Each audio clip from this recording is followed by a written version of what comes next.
Hi, viewers. I can't even work out how we usually call them. Sophie, it is Rach here from Dear Rach and Soph. I'm Rachael Johns, and this is my good friend and colleague, Sophie Green, and we're here to give you another hopefully fun episode of Dear Rach and Soph. Hello, Rach. I've been calling them viewers, as in Viewers, that's listeners right. slash viewers. Yes. I tried like viewer, it didn't work. Viewers didn't get off the chart. So viewers, Okay, yes. like we can try all sorts of things because playing with language is part of what we do on a day-to-day basis. And as soon as that phrase left my mouth, I knew it didn't sound quite right. Playing with language. Saying it again, playing with language. But also, I could have said That's good. Playing with language is the right phrase, isn't it? listeners slash watchers was my other option. That sounds a little bit creepy. So I think listeners slash What viewers, just sounds more like stalkers than it does. It does. although I think it's funny, like often readers will say at events, I'm your stalker. In the book world, unless you're like, you know, unless you take it a And little I, bit too and I, far. they It's do mean almost it a as a compliment, yeah. right? Well, I think they intend it as a compliment. Mm. If they say it not as a compliment and with a degree of menace, then there are Then you're worried. You see, I never worry because I say, well, that's fine because I was a stalker too, because I pretty much stalked my high school boyfriend the whole of high school. So, and I it always led to tell your them, whole you're writing in good career. company. Yeah. As previously discussed. I'm High fine school with stalkers. boyfriend. I'm not going down the path of suggesting that stalking pays off. That is not what No. we do. But I do like that we've digressed from the get-go, Rich. I'm sure you have news. Share us your news. Share I us actually your news. do have a tiny bit of news, nothing like hugely exciting, but the last time we talked, and who knows if that will follow on in episodes because we, you know, launched them, we released them in different ways sometimes to the way we record them, or in order, I should say. So who knows if we'll follow on. But last episode, Sophie and I were talking about, I think the last couple, how we needed to start new books. And Sophie's itching to start hers, and was at I don't know how to start it. Like I've got an idea, I've sort of got the characters, but I just hadn't had that first scene kind of come to me, and I really need the first scene. And then I think it was last night actually, I was in bed reading, and then I wrote a little note on my phone. I had sort of the first line. And then today I wasn't supposed to be writing that. I was supposed to be writing my serial for Mount Maryglen, and I wrote like just a few paragraphs of my next women's fiction novel, which is called Someone Else's Fortune. So now I feel kind of like I've got the voice for the story.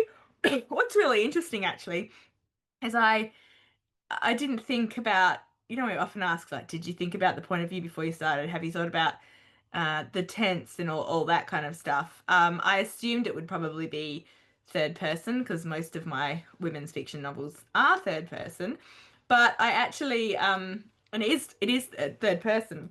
But what's weird is it's the present tense third person so far. And I've never written in present tense third person, sorry. I've written in first person present tense and I've written in third person past tense, but I've never written in third person present tense. And it just came to me that way. So we'll see if it continues that way. Which is how, and actually, that's how I always write, apart from Yeah, Farewell. interesting. Mm. Yeah. So that came to me with Shelley Bay, third person present tense. And then I hadn't even realized until Yeah, like that I I didn't. thought, Yeah. oh, Took me. Farewell was past tense. Should I be changing this? And I tried. I thought this just does not feel No, I right. think you've got to go with whatever Mm. comes to you. I remember the first time I wrote first person, I thought, oh, I don't even like first person. Then I wrote first person present tense, and I was like, I loathe first person present tense, but now I don't mind it. And yeah, I think each book, comes to you differently. The other thing I wanted to tell you, and it's very much early days. We mentioned it last week. I went on a writing retreat, and Rachel Treasure was there, and there was four of us sitting around the table, and I noticed that Rachel Treasure was using Scrivener. And I was Mm. like, oh, you use Scrivener. She's like, of course, don't you? And the rest of us were all like, no, we don't. and and we are like, I just, we had this big discussion about it. And then she was telling us why, she liked it.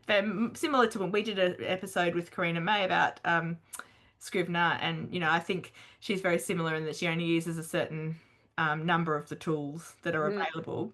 But she was showing the chapters and stuff down the side. And as my writing changes, the more I write, like I do dance around manuscripts a bit more than I Mm. used to. And sometimes I shift chapters and that more than I used to. So I was like, when we talked to Karina, oh, it would be kind of useful maybe to be able to just shift a whole chapter rather than have to do the whole copy and paste and blah blah blah. But then the other thing I really liked, which I haven't worked out yet, but is the way that Karina told us you could give different point of views, kind of different colors and stuff like Hmm. that. Yeah. And this book that I'm writing now is kind of a sliding doors type book, the first time I've ever done that. So while it's the same person in both timelines, it's two point of view. So I thought it might be useful to be able to kind of see that a bit like you do your colorful Hmm. spreadsheet. So I downloaded Scrivener again because I did have a license from years ago and I've started using it, but I don't know, it's very early days. So far I'm not like loving it, but I think it's one of those things you have to persevere with and I'm like, do I bother persevering, you know? Well, yeah, the issue I had with what Karina told us about it, well, not with her personally, but with Scrivener, was that you couldn't put the document back in. So once you'd exported it to Word to deliver Yeah. to a publisher, you then can't go back into Scrivener to edit it. So the advantage that you might have while writing it, you may need that while you're editing it, particularly with Yeah, true, a moving rewrite. chapters and stuff. Yeah. Also, you know what? I firstly I tried to save the document and then it was like, don't save it here because you might lose it if you don't save in the same, and I was like, ah, I've got Dropbox in my, computer. And I also daily email myself or email, I should say email myself daily my manuscript because I don't want to ever lose it. And I believe in two backups. One is Dropbox and one is me emailing myself Mm, daily. And I'm not 100% sure. I'm feeling a bit more nervous with Scrivener. Like, there's not the ability to email myself daily. okay. I don't think. And that makes me nervous. Well, I have a portable hard drive that I back up everything to. So that's another way to do it is that you True. actually have a like a flash drive or a hard drive and you can just physically back it up and keep that in a separate location to your computer. Hmm. Yeah, Just true. in case. I guess we'll just see, but I'll update you guys. I'm gonna like I mean, there's so much to sort of learn as well, even the basics. So I will keep at it for a little bit. And see if I see any benefits of it. I did start the character charts. I could like not that I do much character like actually like I don't fill in questionnaires and all that kind of stuff, but I do some character work beforehand and I thought, oh, I can, have that all in here. Mhm. But I don't know if I'm just dumb. It was really hard to work out how to copy and do these things and that. So anyway, I'll keep having a look, but I'm not going to let it get in the way of actually writing. Well, and look, I commend you for giving it a go because, of course, it is the longer you're doing something the same way, the harder it is to change it. Because, Yeah. particularly as in your case, it's worked beautifully for so many years. So, but yeah, I always think it's great when we can challenge our neural pathways a little bit. Yeah, that's true as well. And look, Rachel Treasure was just like so shocked that we didn't use it. I was like, anyway, I'm such an easily led. But today we have a guest on our podcast. I don't know that that's true. I think it's more that you trust Rachel Treasure, and so Oh, I do, if she's 100%. I telling you mean, something's good, then yeah. you believe her. Except now I'm wishing because I wouldn't download when we were on Rottnest for some reason. I don't know. Anyway, so I really wanted to download it there. So I had someone sitting next to me to say to to tell walk me through all the stuff. Um, so unfortunately I couldn't download it then. Anyway, we have a guest and they're here, I believe. So perhaps I should be the first to tell everyone. Well, I was say first, but I don't usually tell everyone about the guests. So I'm going to tell everyone about the guests today. Our guest is someone I have known for quite a few years through the Romance Writers of Australia. And she actually interviewed me for the Bad Bridesmaids last year. Brad Bridesmaid, I guess I said Bridesmaids and added a few. Last year, or this year actually. Was it this This year? year, I think the book Oh was out my this year. gosh. Feels like a century ago. Anyway, she interviewed me a few months ago for the Bad Bridesmaid in Adelaide. And our guest is Amy Barry. Amy Barry is the author of the romance series, The McBrides of Montana, and I have the first book here. She's also Amy Matthews, an award-winning author and associate professor in creative writing at Flinders University. Amy's novels have been published internationally and in translation are available in print, audio, and ebook. She also has written under another name, Tesla Sue. As an academic, Amy publishes on genre fiction, specifically popular romance, historical fiction, and fictions of climate change. And she has a podcast, Amy and. So we have a lot to talk to her about. And not only does she have that podcast, but she's also the romance podcast person for QBD. And she used to have a podcast called romance on campus, which I really found enjoyable. Oh, wow. Okay. So she has many feathers in her proverbial bow. Yeah, she does even more podcasts than me. That's right. And me.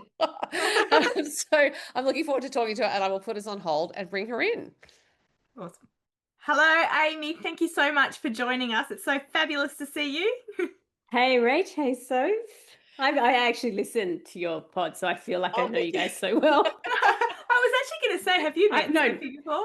I don't think we ever have. No. But I Because as feel I like said I in know our you. intro, I said you and I have met and known each other for quite a long time. Long It's so time. funny. I actually said, and Amy interviewed me last year for my Sophie's like, no, this year. I was like, oh my gosh, the years The go. bad I side. know. I feel like that. I feel like it's like only mid-year, but I feel like it should be Christmas. Like I feel like Yeah. so much has happened. Well, Yeah, I anyway, think- officially then, Sophie, meet Amy. Amy, meet Hi, Sophie. I'm Soph. sure you're going to be best friends. We will be. Look, I feel- Amy, it's just so much that's great, and this is going to sound weird, meaty in your bio and your work history. I'm like, oh, so many good things to ask about.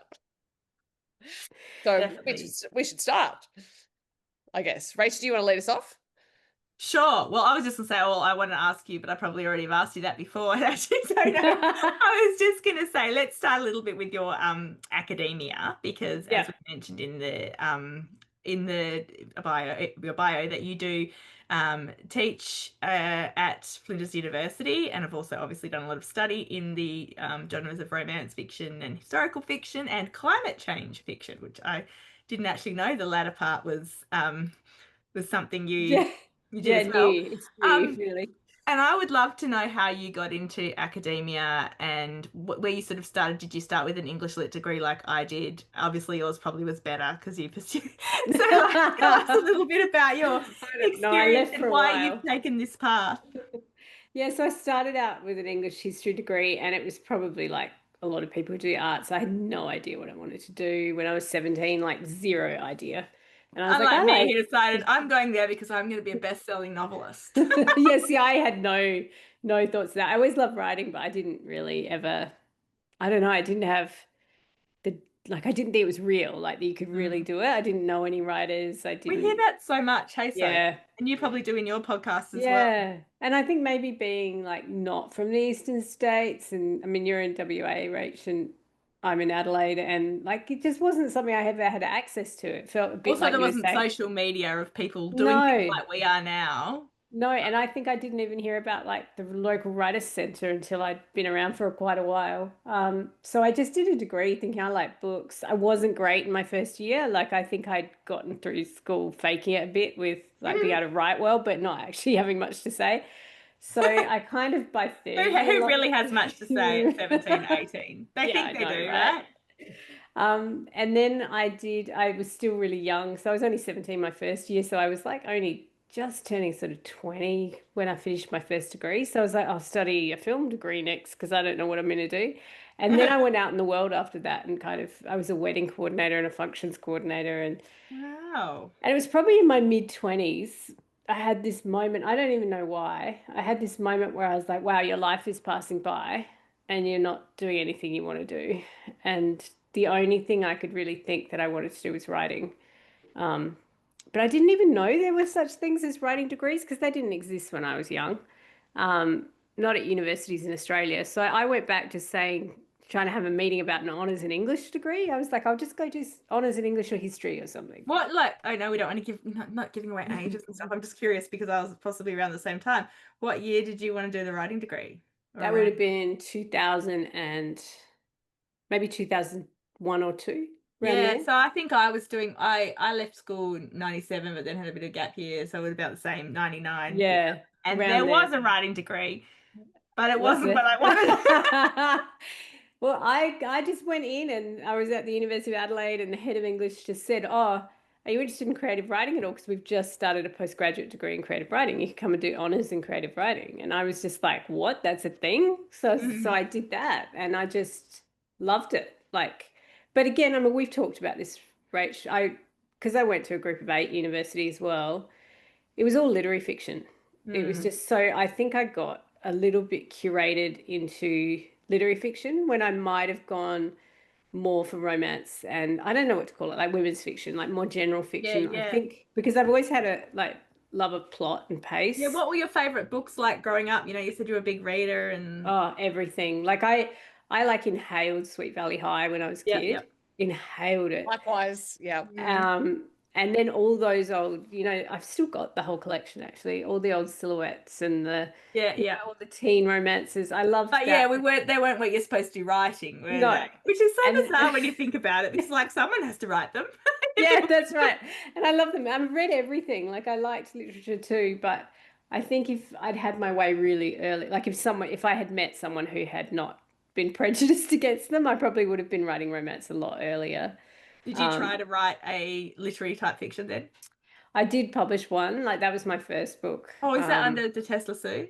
That was Amy T. Matthews, so End of the Night Girl. So okay, so that's 4 names now we have. yeah, I've dropped the T off the Matthews now. Okay. Yeah, I did. That was literary. Actually, I didn't know about End of the Night Girl. That one yeah. sounds familiar. I think we've talked about it before. Yeah. Yeah, so that won the Adelaide Festival and Published Manuscript Award. And, if that had taken off, like it got shortlisted for a bunch of awards. If it had really taken off, maybe I'd be more of a literary writer. But I published that one. And yeah, it got like well reviewed, did well, but I could not get a second book published in literary fiction. And I think if I had, maybe my career would be different. But I'd been writing romance by then for fun, like because it was quite a heavy topic. I was writing. Yeah. My PhD was on the ethics of fictionalizing the Holocaust. So it was really dark. Wow. So I was writing romance for my own mental health, really. And I joined RWA and I like finaled in some competitions. And so by then I think I worked out I just really loved this. And I used to get feedback from publishers that was, you're a little bit too literary to be commercial and you're too plotty and pacey to be literary. So I would just fall between the cracks constantly until I kind of worked out, oh, this is the way I want to go. You said, I'm sorry, I'm going to jump in one more question quickly. You said that, I'm going off on a tangent because this is me.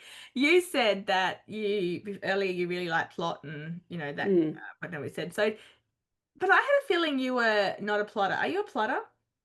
Not really. I mean, nowadays for the last 10 years, I've probably had to write outlines, right? To sell a book. So you do that before you start. And it's way easier. I mean, that's my advice to my postgrads is if you can write a blurb and a synopsis before you write the book, it's so much easier than trying to do it after you've written 100,000 words. True. Because you have a concept. Then you have to condense it all down and you're like, do we really You've got need clarity, to know that right? You've just got clarity. You're like, okay, these are the characters, this is the hook, this is the setting. I know what it is. And you don't get sidetracked by all the little things that you don't actually need. I'm always like, please don't tell me this, like everything that happens. I don't care. Like I just I can understand publishers because it's like when that comes to you, it's just like, oh, it's just an onslaught of detail and I don't know why it matters. Yeah. Whereas if you can get your blurb and your synopsis first, it's just like you can keep it there as like a vision board of where you should be going. But I don't know. It's all, I just start and see what happens as long as I know where it should be going. Like, yeah. That's an interesting way to think of it, a vision board. For it is. I like that too.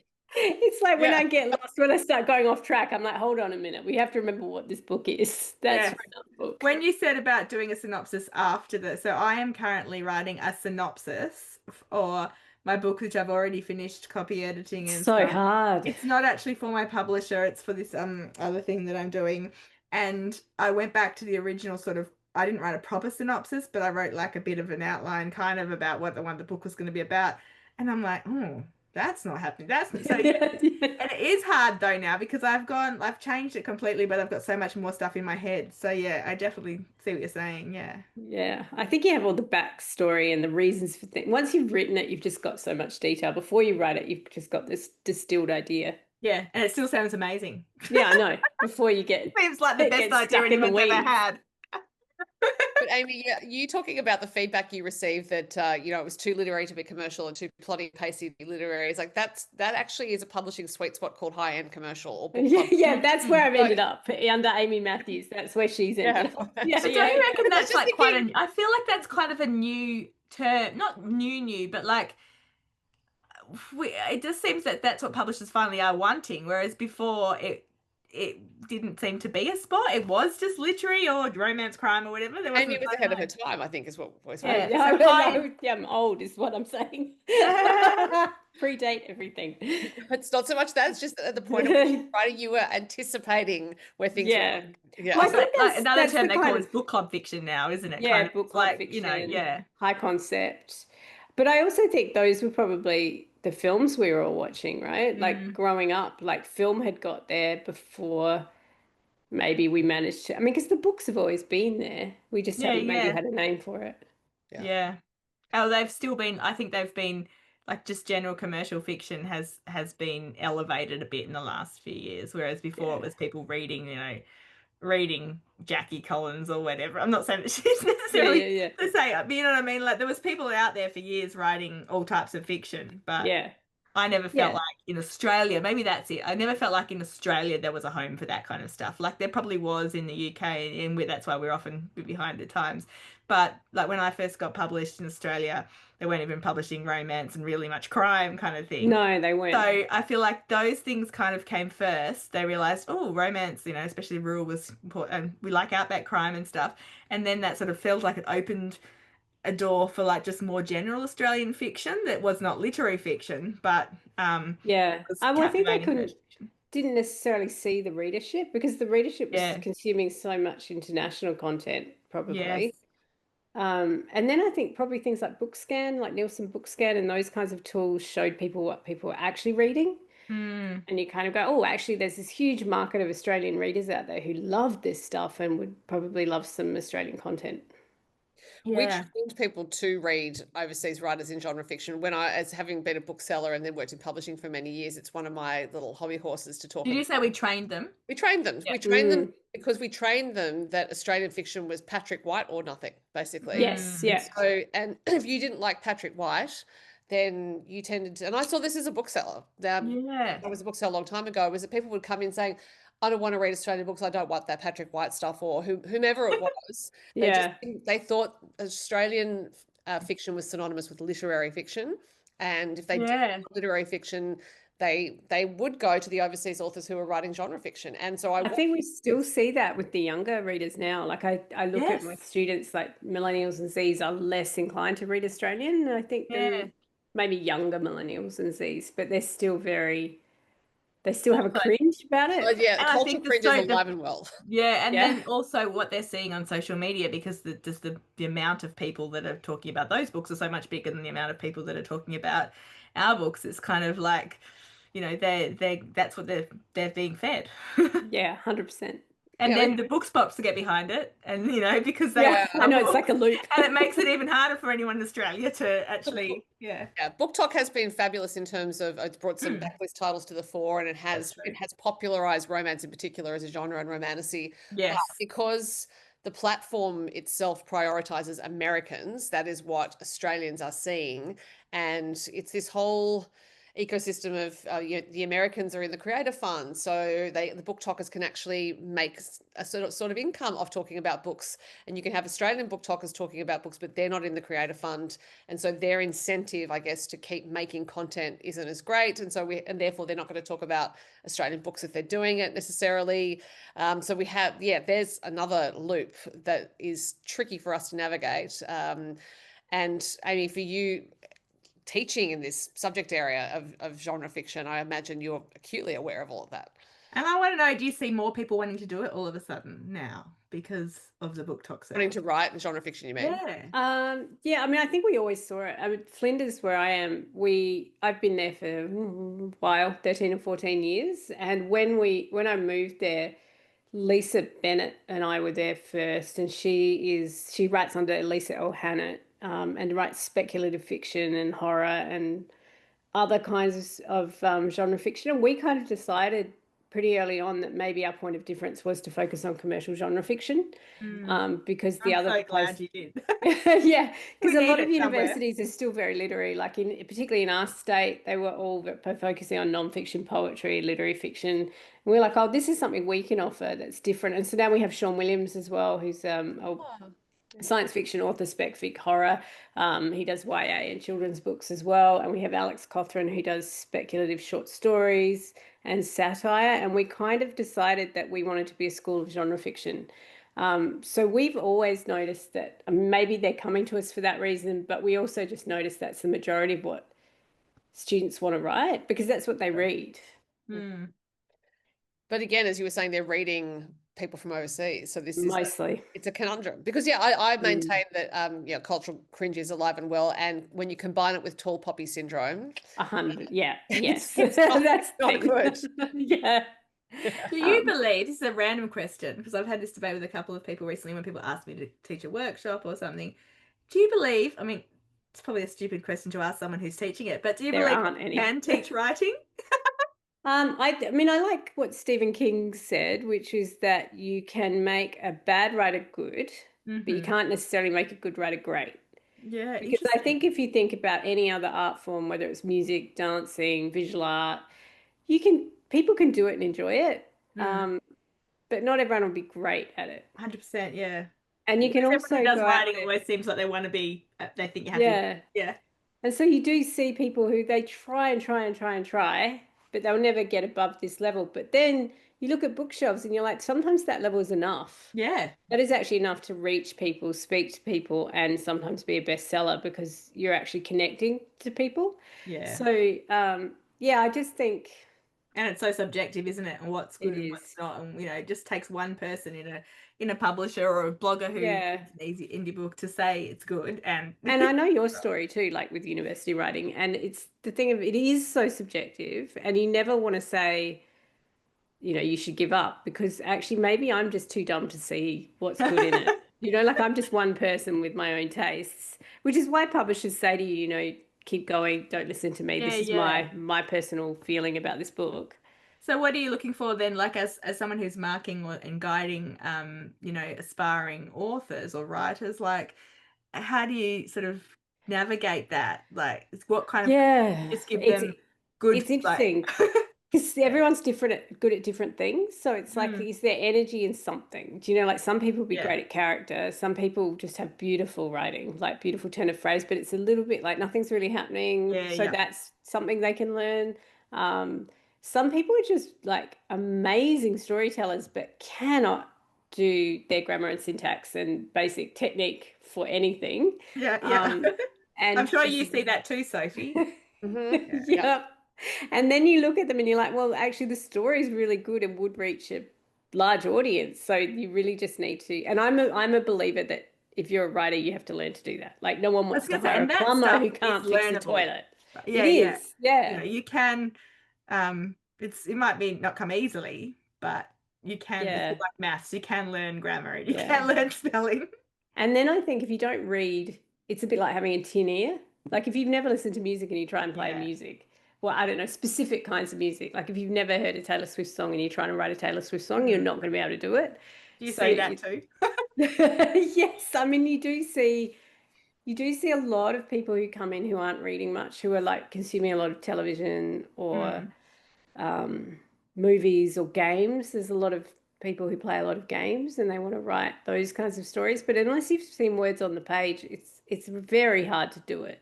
Do you read a lot? Sorry, Oh, you go, Rach. I was just going to say you must read a lot because you like us do a number of podcasts. So you're not I'm guessing you're not one of those writers and there's no shame in these, but we get, people say that they don't read it all while they're writing, and you do a lot. You write a lot like I do, right? So I'm a binge writer. You do more as well, though, right? In terms of you teach and you do it, right? We should point out that Amy has an Amy Matthews out that was out in May. That was Best of Us, and there's about to be Barry called Prize of Moment Ride. Yes, I've been very lucky until now though, because the one that was out in May, Best of Us, was out in the US last year, so it was written a while ago. Yeah, but still, you do a lot. I've caught up to myself now, so I do have like.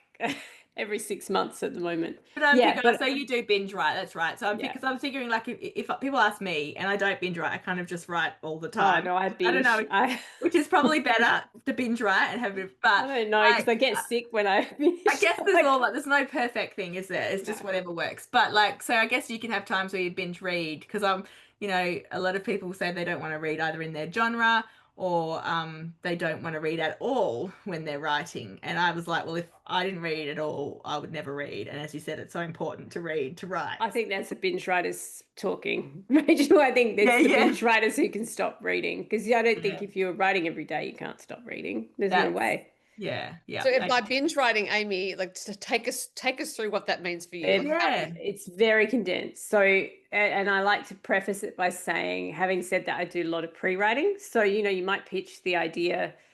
So the book I'm about to write in the next half of the year, I would have pitched last year or the year before and sold the idea, because it's the second book in a contract. So I've kind of got that outline sitting there, and I might have a notebook on the go where now and then you have an idea and you write it down. So it's not like I sit down with nothing. I've done some work before I sit down to write it. I just want to say that because people think it's very fast, but the actual writing is quick. Like, it's 6 to 8 weeks, maybe 10 weeks if it's longer. And I just, all, like, apart from going to my job, it's pretty much all I do. I pull this chair up to my kitchen table, set myself up in the kitchen, and I do that. I did that while the kids were growing up, so that I was there, because I find kids just need to know you're there. Like, I'm there at the table if they really need me, but they just kind of walk past, pat my head, say hi, get what they need, but they had this sense mum was there. But I'm just working whenever I can. So I just work 7 days a week in every spare minute I can get while I'm on a book, and then I recover. Have a break for a bit. Yeah. So in my recovery, there will be edits. There'll be writing outlines, pitching new books. I know it's not exactly recovery, probably. No. You're still going to your day job. You're still doing promotion and all those sort of things. Yeah, I am getting to a point now though where I've been talking to my agent about scheduling 2 months of the year where I do nothing, like July and December. I just do nothing. I love that idea. I keep trying to work that out as well. Not July and December, but I would like to have December and January off. Yeah. When everyone else is lying by the pool talking about the books they're reading and, playing cricket on Boxing Day. Not that I want to play cricket, but I'm like in my office still. I think I had Christmas Day off last year, and it's like, I know. I did the same. I think I had the first draft was in on the 9th of December, and I ended up doing all the developmental edits all over January. And it's just like, you're just staring out the window thinking, it'd be nice to have a summer. Yeah, that's how I feel. It would be nice to feel a bit festive and not feel like I've got this looming thing on me as soon as Christmas is over. Rachel, I think we can make that hashtag goals for you. That we're going. I think it's not going to happen in the next year, probably. That's the thing, is you have to plan so far ahead. Well, I'm thinking, I said the other day to Anthea, I'm going to, because we're talking about long service leave, and as a writer, you don't get superannuation, you don't get long service leave and all that sort of stuff. I said, I'm due for long service leave. I said, I'm having long service leave when I turn 50. So I'm turning 50 in about 4 years. I said, I'm having long service leave then. She's like, I'll believe that when I see it. You should plan it. You should totally plan it. You just need a book in the drawer that you can pull out. Thinking, Well, Amy, we recently interviewed Carly Lane, who has just released her 25th book, and we discovered during that conversation she writes 2 to 3 books ahead. So she does have books in the drawer to pull out. Stephen King does that. He always has a few drawer books. Like, he throws in an extra one a year to keep in the drawer in case he gets sick or something happens. It's like, oh God, I feel like I'm down to the wire. I barely manage to keep up with what I'm doing. Never mind do an extra one. So, Amy, so you have 7 Brides for Beau McBride coming out this year, and I'll hold it up for the. Yes, I think at the time, I love the covers. I think at the time, they're very cool covers. They're so cute. So I've got the second one, but I couldn't find it. It's somewhere in my office, but there's quite a few books here, as you can see. There we go. Oh, behind. So those of you who are watching, Amy has behind. They are there. Please tell us about the series. Yeah, so it's I grew up watching Technicolor musicals, like just loved them, and this is kind of like my love letter to the Technicolor musical. So if anyone knows, I've actually got a funny story. So one of my podcasts, Amy and I'm away in July because I'm taking July off. And so they've set this as the book of the month. Right. And only 2 of them had seen, there's 5 of them, had seen 7 Brides for Seven Brothers. So we had a movie night and watched it with all these like Gen Z millennials, and it was so funny watching them watch it. But I was like, they were like, this is so like the McBrides. I'm like, funny that, because what I loved as a kid was that the color was dialed up to 11. It was fun. You knew it was going to end happily. So it's just my love letter to the Technicolor musical. So there is this town called Bucks Creek in Montana. It's the 1880s. And Junebug McBride, when we start the series, she's about 12 to 13. And she's the only girl with 4 older brothers living up in the mountains, and so she has to do all the women's work. Like everything is just like the worst, right? Laundry for all these mountain men, cooking and cleaning, and she just doesn't want to do it. And so one day she decides she's going to order up mail order brides. So each book is her secretly ordering up a mail order bride for her brothers. And they have no idea about the women until they turn up. So Kit McBride Gets a Wife was the first one, and then there was Marrying Off Morgan McBride. And she's been banned from doing it before this book, but she and Bo decides he wants a wife because there's no women up there, so he needs a woman. So they have a bet, him and Junebug, about who can find him the best wife. And unfortunately for Junebug, he picks a really good one. And so she was like, okay, how am I going to beat this? So she orders up 6. So there are 7 women descend on this little town to meet Bo. So it's like a reality TV show. Yeah, a little bit. Yeah, like The Bachelor. Such a great idea. So by technical and musicals, are you including Oklahoma in that? Yeah, yes, exactly. I loved Oklahoma. Yeah, it's that vibe. It's supposed to be fun, hopefully a laugh. My partner says it's kind of like nice people being nice to each other. Because I'm not a huge musical fan, but I do love the movie, which is a musical, High Society, which stars Grace Kelly. Oh, I love that movie. I love Frank musicals. Sinatra and it's not, well, it's Bing Crosby. I was going to say, Yeah, Bing Crosby. No, it was Bing Crosby. Yeah. Based on the Philadelphia story, which starred Katharine Hepburn and Cary Grant. So yeah, those some of those technicolor musicals, I can totally see why you're inspired by them. But it was also, when you were talking about the story, I was thinking of Giant, which is the movie starring Rock Hudson, Taylor, and Elizabeth Taylor. Yeah, so which is a much darker proposition. But if anyone who is watching / listening has not seen Giant, please go and seek it out. Amazing. Titanic film that there's just nothing else like it. Yeah, so it's got that kind of brightly coloured West feeling, like Bridgerton in the Old West. Yeah, right. So I'm going to have to go back through this interview and write down some things you said, I mean, because I also love what you said about when people are wanting to write without reading, it's like having a tin ear for music and wanting to write music without listening to the music. So I'd never thought of that comparison before, and I am a music journalist, but it absolutely applies. So thank you. It's how dialogue works too, and how you get tone. Like if you're shifting from like a rom-com that is Technicolor to a kind of more high concept general fiction or book club fiction, it's like, how do you pick the tone and the genre if you haven't read widely? You have to know they're different from each other. Yeah, that's true. And as an academic in the realms of genre fiction, I'm wondering whether you think tone, or that tone denotes a culture around those things, around the genre, and how it must be so interesting to think about how the culture of the genre is derived. Yeah, I think so. And thinking, it has been really interesting watching romance go mainstream, because romance has always been huge, right? Like enormous, like the biggest publishing genre with such a passionate readership. But for a long time, including when Rachel and I started, it was very much sort of under the mainstream, like it sort of flew under the radar. That you'd meet like really committed fans, and they're really like fandoms, and then you would go out into your normal life and no one's ever heard of it, right? Like, or you can still like talk about someone who might be a 44 times New York Times bestseller and no one's ever heard of them. Yeah, which is kind of weird. But I feel like since TikTok, it's so mainstreamed that it is the mainstream culture now, and we're seeing it in shops for the first time. Like bookshops are actually giving us big space for romance, where previously, if there was any, it would be shelved somewhere. Yeah. Like I know when I was a kid, I bought all my old bodice rippers at Target, right? Like you wouldn't have found them in a bookstore. Yeah. I still, all the Mills and Boon, Harlequin Mills and Boon books are rated by series. That was the other thing, was that you could just go to political romance and buy your 7 books a month or whatever it was. Yep. This is off on a tangent, but I'm interested in what's happening with Harlequin Mills and Boon, because I feel like they haven't quite reached the younger generations. I agree. They feel very branded to our age and older. Yeah, I think so too. And as someone who tried to write for Mills and Boon for many years, and I actually did write 3 special editions. Actually, I did. All those hundreds because of books for so many years I tried to write, and then I didn't actually get anywhere before I was published.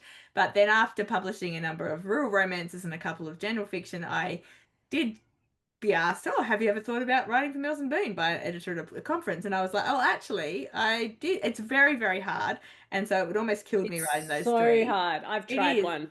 It's and so hard. but yeah, that's a good question because I also noticed that like Mills and Boon are now no longer in Kmart. I think I saw, and that means probably Target too because Yeah, and they're historicals yeah. have gone ebook only. Like they're not Wow, even yeah. printing them anymore, which I think is such a shame. Like it's such a strong brand. If you think about any other strong brand, it's a shame not to find a way to reach a And younger it's weird. audience. So many people started reading it because they were reading their grandmas, right? Yeah, yeah. Or you have the direct mail out where you get the Yeah, I box. don't know. It's very interesting, and they have tried a number of different times. Like they've tried to do the more younger lines and brand them to look more like the general fiction Yeah, because romance clearly the books. readership is there. They're But I buying like, wonder. I think maybe as someone, I'm trying to say this without getting myself cancelled, but as someone who's read Mills and Boon, knows Mills and Boon writers, and has tried, I wonder if it's that it's too prescriptive still. Like, even though it's not, for anyone out there listening that thinks, oh, you have to do a kiss on page 12 and then by that's not, I don't mean that's that not by it. prescriptive. I mean, They're short and it's tight and it has to be yeah, very, very crafted. focused on I don't know if the people that are reading today, like, we love that romance and the spiciness and stuff, but they also love the other relationships in their lives. Like, they love, the family bits or the friends and all that kind of stuff. And there's less of that in Mills and Boon because it's focused mostly on in certain, Yeah. I don't know. It's I interesting. also just wonder about price point. Like if indie books Yeah, came along and they're at that price point and you can get on your Kindle and there's like millions of them. You can get any little niche you want to get. that's true. Yeah, it's Well, that's all about finding the right people in the marketing, isn't it, really? Yeah. Well, here's an idea. Kindle Unlimited might be the reason why Harlequin Mills and Boon is not the way it was, because that's a subscription model. Yeah. It is a compelling price point Mm. for people, for compulsive readers, shall we say? Yeah, maybe they didn't have Absolutely. enough competition before. And also, like, there's so many more indie authors. Once upon a time, Mills and Boon had that short fiction spot, They and there did, yeah. wasn't competition in there. And now there's a hell of a lot more competition. Yeah.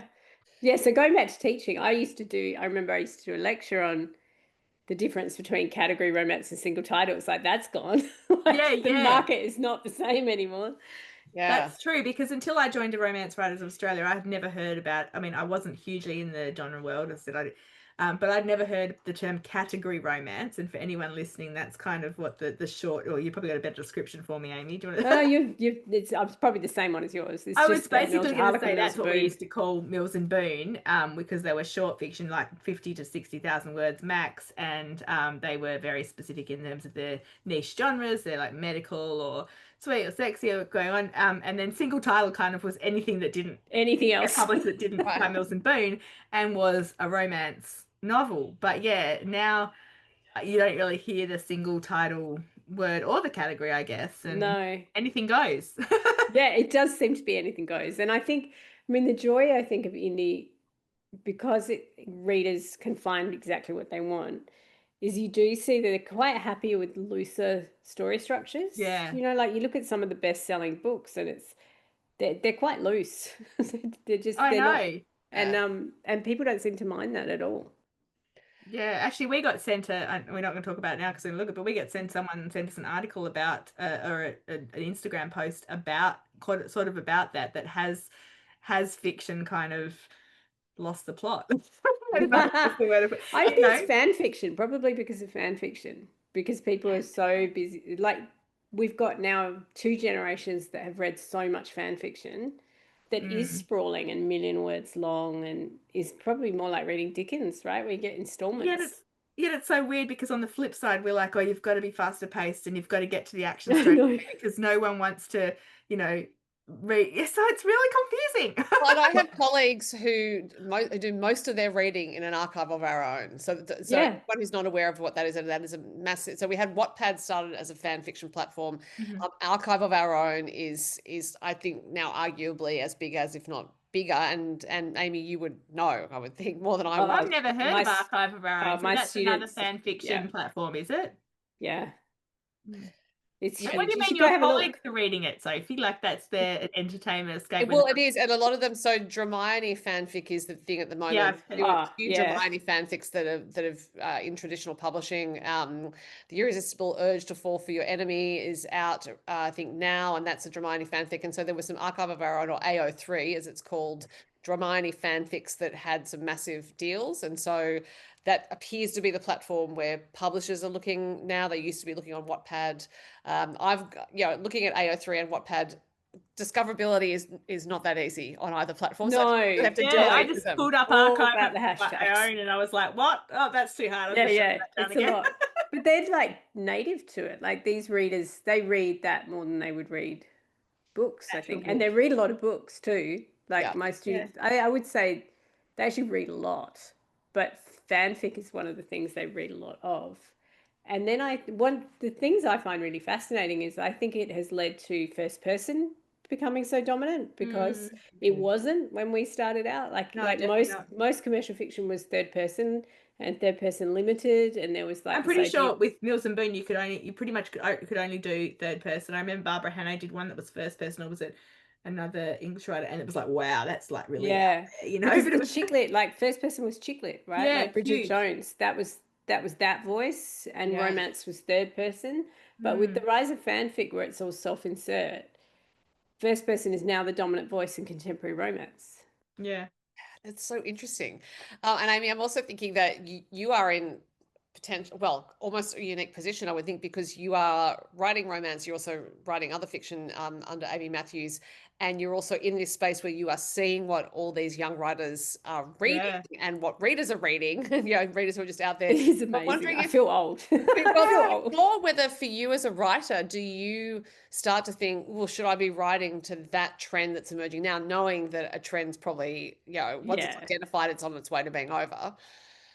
Yeah, I feel like, I mean, with that crack about being old, I'm not old, but I feel like I am also not a Gen Z and I'm quite a Yeah. fair way. So I'm not going to write like a Gen, I just can't. Like I think it's really forced when you try and do it. So I know what I'm good at and I'll do that. And I also think it's such a fine line because one, you should write what you love. Mm-hmm. Two, you also have to have the flexibility to take something and love it. Make it your own. Yeah. Yeah. So Well, I guess it depends on what you want out of your writing career, right? You have to have the it flexibility does to do that if you do want to sometimes. to stay published. Yeah. Basically, you have to be able to pivot and be flexible, but kind of know what you're good at and what suits you and what you're interested in. Because the other thing is, once you do it, you have to do it. And I That's don't true as well. necessarily want to sit there for 6 to 8 weeks doing nothing else but this one thing if I really hate it or it's a grind. I thought you meant like, once you have success in one kind of Yeah. genre, that's another thing, isn't it? Like That's it's hard. changing though, don't you think? Like you look at Ali Hazelwood with Bride, it's like, Yeah, oh, true. maybe all bets are off again. But is she an exception to the rule? I don't know. Don't I know, think we'll also, see. again, the American market is quite different, like in terms of book selling as opposed to the booksellers here. Like here, one a year is quite standard. And if you do any more, like you and I have actually, sometimes that's not necessarily, I don't think, an advantage in the Australian book industry because they're, No. we've You do cannibalize we've yourself, had your don't you? part for the year. Yeah. You've had your time. Now Which it's is like, back to that cultural cringe thing, actually. It's sort of like, don't get above your station. You just have the one book a year. But James Patterson can release 6 this year, and we're quite That's what I right. mean. I feel like in America it's a lot more and maybe we'll come here, but it's a lot more like romance authors often have multiple books a year, sometimes up to a dozen, right? And yeah, I guess the market's bigger too in terms of readers, but I just feel like that sometimes having more than one book here is not actually an advantage in terms of getting publicity, because they're like, oh, new idea of women. We've got such a small pool of magazines and newspapers and media that they're like, oh, well, I did your book in January. I'm not going to do your book in October. You know what I mean? Yeah, we do have such a smaller population too, because I've noticed even this year with all the events, like all the writers' events, and I remember I was booked in to do some events. I can't remember what month now, but it was in Sydney, and there were like 4 different romance author events on the same night, and it's like often we're all competing against each other for the same pool of readers, and yeah. and that's counterproductive as well, I think. And I think that don't necessarily, it's sad to say it, but the market does get flooded in certain genres, right? And while as someone who's been around a reasonable time now, like I don't begrudge new writers. I understand because I wanted to, you know, I needed that chance at some stage. But whatever genre, whether it's dragons, whether it's rural, whether it's, Yeah. Well, I feel like the vampires. candy-colored rom-coms, like the Yes, Emily Henry style exactly. things, they're quite flooded right now. Like I walk into a 100%. bookstore and I see the massive bank of them and I'm like, oh, I don't even know where to start. Yeah, you Like, can't really tell the difference. And I think that's yeah. hard on debut writers. It's great in one way, it's like, oh good, you might finally get your chance, but also you're going to be lost amongst all these other, people. So yeah, it's tough. It's always been tough. It's always been tough. It's always tough. In different ways. I reckon the toughness changes because like when I first tried to start getting, well, when I first got my first book published, like you said, there wasn't many Australian publishers publishing genre fiction at all, No, right? no, there were So hardly. now Like at there was least there's really people doing one and it. a half. Yeah, Really. now at least there's people doing it. You've in some ways got a lot more chance to get published, but then there's other hurdles to get by, And then I guess there's the question of whether you want your career to be Australian focused or ANZ focused, or whether you do want to break out into a more global market, in which case it is a slightly different book because they are slightly different requirements. I was going to say there's decisions to make, isn't there? Because obviously your books are mostly set overseas. Yeah. Well, that was because I was publishing first out of the US. Yeah, yeah. Whereas now I'm trying to publish first out of Australia and seeing what happens there. And the thing is, as we've discussed before, we've talked about, like, I have been published in the US, but to know Grace, it's such a big. It's a bit like turning up on Broadway, though, right? Do you know, like it's like you can be one of 10,000. Yeah, and so you can still do really well being at the bottom of that 10,000 in such a big market, but no one's going to know who you are. No, exactly. And it's all these like different things. Like I think everyone's experience is different. Like I am lucky in that I actually can earn a living without a US market. And a lot of that was from me building 2 books a year. And it might change in an instant, like I say, but everyone has a different, journey and a different pathway. And if you've got to make those decisions, they might not always be the right ones, whether no, and I don't think there is a right decision, right? Like it's just step by step. You do one book and then another book, and you might change your mind, you might do something else. Like I think, and just because you write a US setting doesn't necessarily mean it's going to go global, is it? No, absolutely, yeah. And then you look at Leanne Muradi and writes Australia when it does, so you have to do it with your heart, I guess, in the end. Yeah, or Sally Thorne, right? Right, a rom-com set in Sydney, and everyone loves it. But the thing is, she wrote the rom-com. Her book didn't have I don't know if you noticed, it didn't actually have a setting. No, it's clearly like, I think if you're Australian, you know it's Sydney. But it's so funny. I remember. But she made it de-identified enough that it could have been anywhere. Because she said that she didn't mean to. She just didn't think about setting, which I can totally relate to because it doesn't make any difference to me half the time, and I have to force it in there. But it was so funny because I remember listening to her talk about how the US publishers, when they got the submission, thought, "Oh, it's clearly New York," and the ones from the UK, London. Yeah. And so it clearly worked in her favor because I think, but then again, I think there's also things that there's so many variables. Like if they've got a book that's very similar to one that I write and it's by an author from the US, of course they're going to choose that book because they can market that person much better. They can take them on tours and all that kind of stuff. So there's so many different variables, but I mean, this book had to be set where it is, I'm sure. I mean, if this is a rural romance, it wouldn't have the same. Rachel is holding up Kit McBride. Sorry. Did these books come to you? Like, did the setting? Well, I mean, obviously, you said you loved the I was doing brothers, but did you ever contemplate it being anywhere else?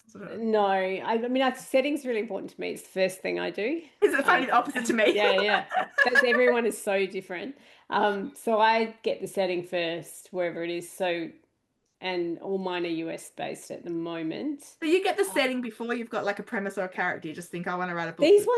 These ones are a bit different because I've been doing the Tesla Sue ones. So I did 4 books under the name Tesla Sue. Oh yes, we didn't even ask about that yet. Yeah, that was before mass market died. So they were mass market, the little lovely pocket ones that went in Walmart. I love mass markets. Me too, so much. So much sense.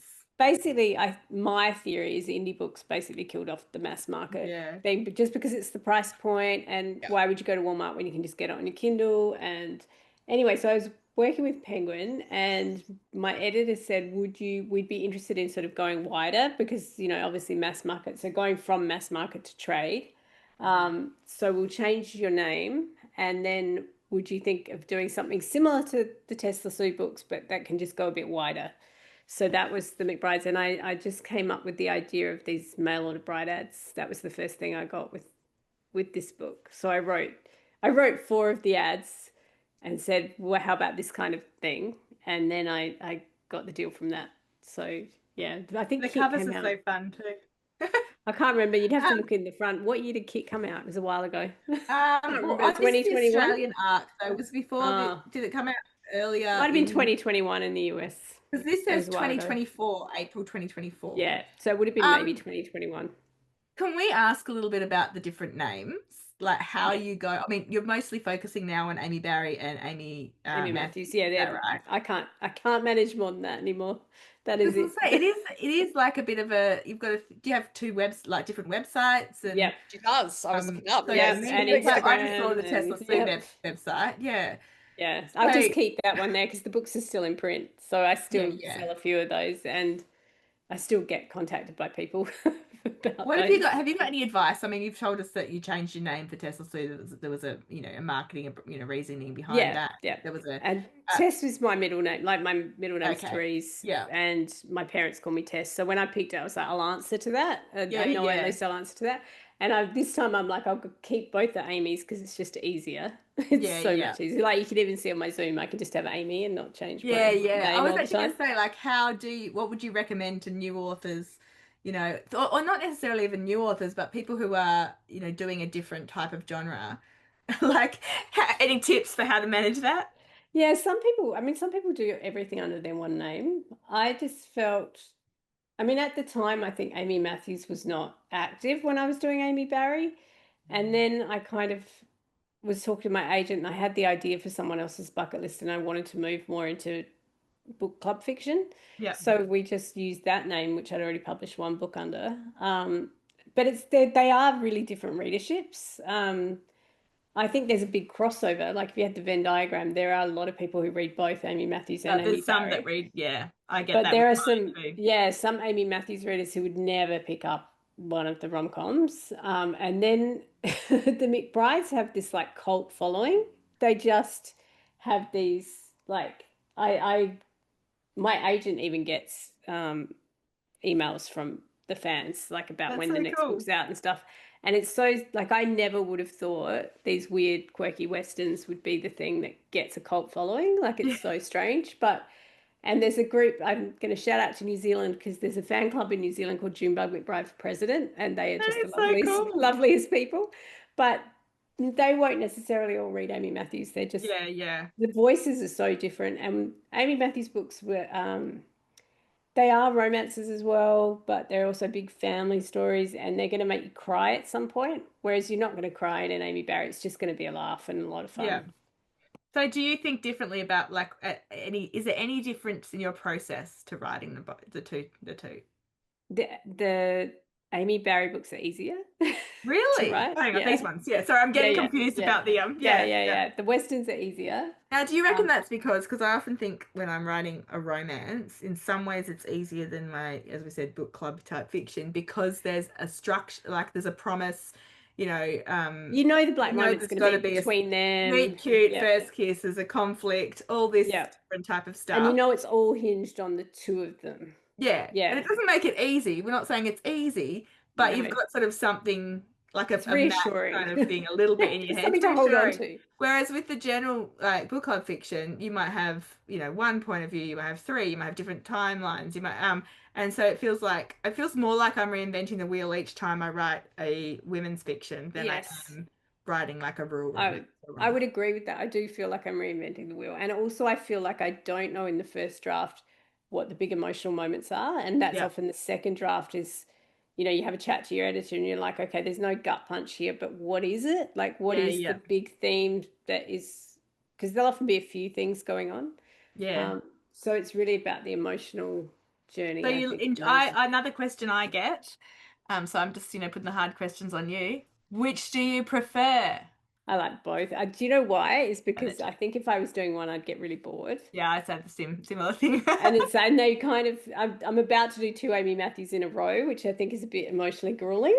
I'm doing the same. I've just come off well, I'm Rachael Johns across the board, but I've just come off a general women's fiction, and which was quite a gut punch one, and Yeah, going straight back into, um, yeah.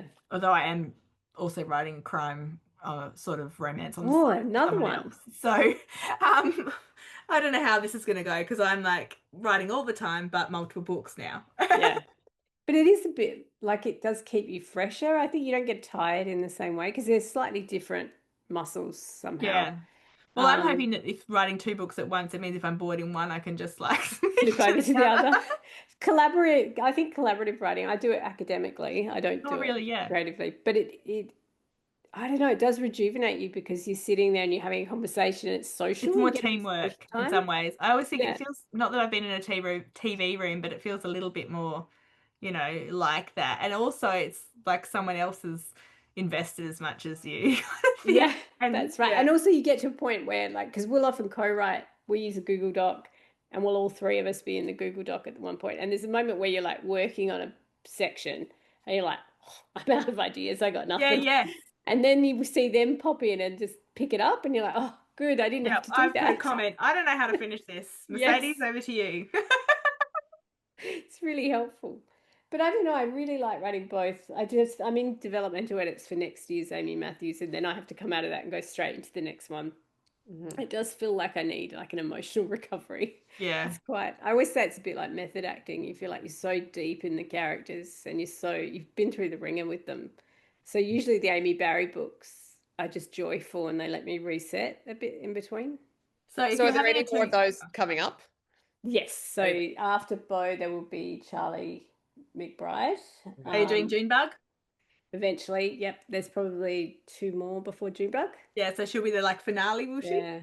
But now yes, she will. I even have the title. I know what's going to happen.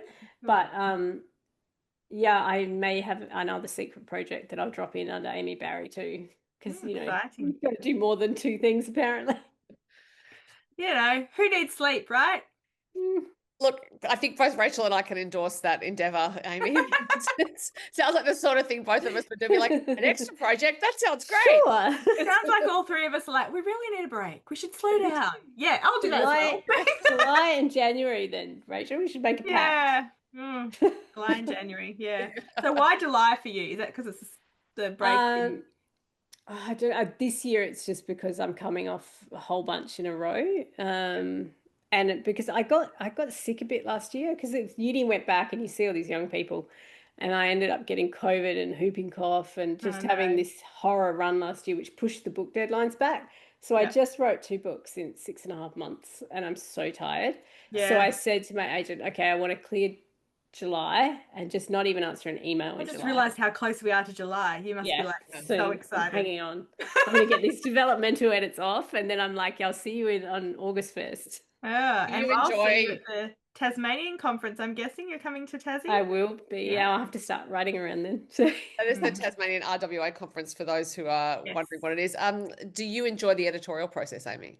I really love it. I think it's a learned skill because I think when you start out, you're so worried about what it means about your talent or your ability. Yeah, good Like point. you take your edits and you're like, oh, does this mean I'm not good at it? And I think over time you learn that you don't need to even think about that. Like let's just assume that you know what you're doing and that we're just talking about process. And I think once you can kind of get your ego out of the room, Yeah. I really love it because the first draft is so grueling just to get the clay there, and Yeah. then you get to really make it what you want. And now I think after, I don't know how many books I've done now, 12, that I now can see what I need to do. So I don't touch it for a couple of weeks after the editorial meeting. So I get the email and the notes and I'll read them and then we have a meeting. And then Just let it think. yeah, you think, and because it's usually less work than you think it is. You just don't want to do major overhauls where you don't need to, because often it's just some deft touches, Yeah. right? But yeah, I love it now. It took me a few books, but I love it now. Same. I love it too, and I think I like what you said about like it's not being a reflect. It doesn't mean you've failed, kind of, because you've Yeah. got feedback. It's about making the book the absolute best it can be, and we can only take it so far ourselves, and getting because we're so close to it, and getting feedback, Yeah. from somebody else who is invested too, but has a whole different view of it. I think I it's think yeah. working in a creative arts department's really helped me, like, because we have the drama center and the screen and game design and stuff, and watching how collaborative departments work. Like if you're in a drama production, it's just part of it that you're getting constant Yeah. feedback, right? And from the director or whatever. And in film too, there's just like constant feedback and this sense that it's an organic work in progress. And I think writers, it's very easy to feel like your work is finished as soon as it's typed up. Mm. It looks finished, but actually Yeah. it's not finished. It's the first draft. So yeah, I think it's been helpful watching collaborative work and thinking about your editorial process as a collaboration now, of like, I'm handing over a draft, you're going to give me some feedback, like it's a back and forth. Yeah. Yeah, the meeting is an interesting part because as a publisher, I always offer to talk about feedback, but as a writer, I don't get to. And Really? I would quite like to, actually. Like I would actually, because I think as a Yeah, publisher, it's the reason I helpful. offer it is, that often it's that thing of I'm giving you notes, but I always say I'm really happy to discuss them because sometimes things come out of the discussion, and usually Yeah. it does want to discuss them. I love Yeah, having a chat about it, because it's just, you can bounce off ideas off each other. Like they might I have think given you need to this doesn't quite clarify, work. right? Yeah, Too, exactly. because sometimes you'd go far too extreme. You'd be like, okay, Yeah. I need to completely rewrite that. I'll And they're just like, no, slow delete down. that whole character. And then they're like, oh, I like that character. No, I just wanted you to, yeah. Yeah, just tweak. Yeah. Yeah. Well, we've probably been chatting for we've been chatting for almost Ooh. an hour, which Yes. we could talk to you for so And we long. know that Amy has developmental edits to do. So Yes, exactly. She's only got 8 days left to do them, and Yeah, so before it'll she be knocks fine. off. So, That are was you so gonna block if yourself like what is this break? Is it just Oh, we're actually writing? going overseas. So my Oh, partner and I are getting on a plane on August 3rd, July 3rd, and not coming back to August 3rd. So amazing. it's gonna Are be you good. going to be like, putting it out of office hours on your email Yep, stuff, and yep, really you're all of giving it. what And about I've said, social media? well, Not sure. the Amy Ann podcast will keep going. We've pre-recorded, and then they'll run a couple without me. I've pre-recorded all the QBD stuff, so stuff I'll still be there, but Yeah, I yeah. won't be there. That Um, sounds great. Yeah, my agent was really good about it. So I was like, oh, actually, this is something I could do every year, is to just say Amy is unavailable in July and December. I think it's a good idea to try to choose some times like that, Yeah. Because it does just pile up on you. Yeah. it Yeah. can do, yes, it can do. But thank you so much for Ah, spending an hour with us because it was fascinating to actually listen to the two of you talk about romance in particular because it's not my area of expertise the way it is for the two of you. So thank you, Amy. I don't know about thank me you. being area expertise. I don't have a PhD in it. You're pretty expert, Rachel. Like number one romance writer in Australia and written how many books? So I think that qualifies as expertise. Thanks. I'll take it. But Amy, we'll put us on pause and say goodbye to you. But thank you very much for your time. Thank Thanks, Amy. you. Rachel, that was fascinating. Like that felt like a history of romance writing and genre fiction, not just in Australia, but generally. I could have actually listened to the two of you talking about it for a lot longer. But Amy did have developmental edits to do. She does. I'm glad you think that too, though, because I'm feeling a little bit like Amy and I were talking just at the end there after we stopped recording about how tired we are, and I was feeling a little bit. I know the other day you had a bit of a headache, and today I had a bit of a headache, and I was feeling, Emma, I don't know what I'm talking about. So I'm glad you think it's useful. It was well, useful makes it sound like it was pedestrian. It was not at all. It was actually this No. really vigorous conversation, and I kind of feel like it should be set up in a more formal context. Well, by formal, like an event context, almost for you and Amy in particular to talk about what you've just talked about in the pod, but for longer and really interesting. Amy is so knowledgeable in terms of I love hearing about, how to teach writing too, is in terms of just those little things like the vision board. And I mean, you mentioned going back and relisting, and I definitely think I will as well, because I wrote a few notes of certain things that she said about, technique and all that, but I can't read my writing. So Well, you do have a bit of a headache, so I think we should wind up, and I'll officially say goodbye and stop recording. Listeners/viewers, thanks for your time, Rachael. Great to see you. You too. So thanks, everyone. Bye.